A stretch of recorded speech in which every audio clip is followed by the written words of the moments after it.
Il Recovery Plan e tutte le risorse messe in campo dall'Europa valgono oltre 300 miliardi di euro per il paese Italia.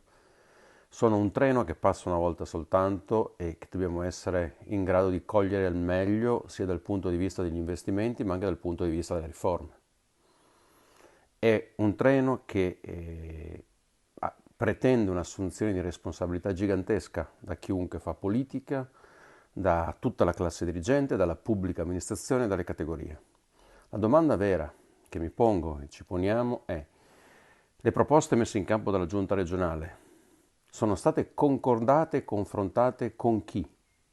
Io potrei accontentarmi oggi di dire che il raddoppio dell'Udine Cervignano e la terza corsia sono progetti già consolidati e già assunti da tempo. Potrei accontentarmi di dire che non vedo nessuna spinta innovativa sui temi della coesione, dell'istruzione, della ricerca, che sono fondamentali in questa regione. Potrei accontentarmi di dire che nonostante il raddoppio dei fondi sulla sanità chiedano più sanità territoriale, non si vede assolutamente nessuna proposta che riguardi le case della salute e le case della comunità, che potrebbero rappresentare finalmente una ripresa di quella sanità territoriale di cui anche il Friuli Venezia Giulia ha molto bisogno.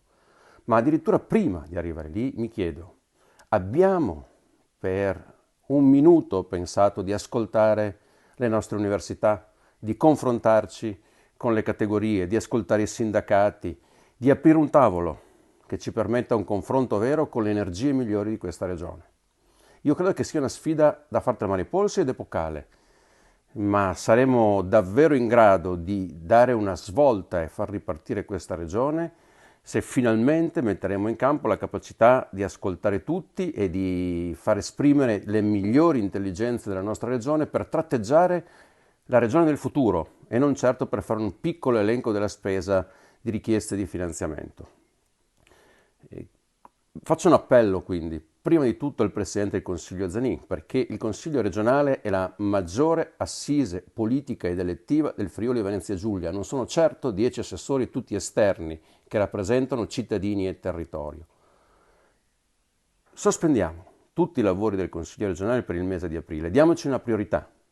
Apriamo una grande stagione di confronto con le energie migliori della regione, con i sindacati, con le nostre università, con le categorie, con la società civile, in modo che ci sia un confronto vero. Il Consiglio regionale nei momenti più difficili della regione, nei momenti più drammatici della regione, ha svolto un ruolo fondamentale.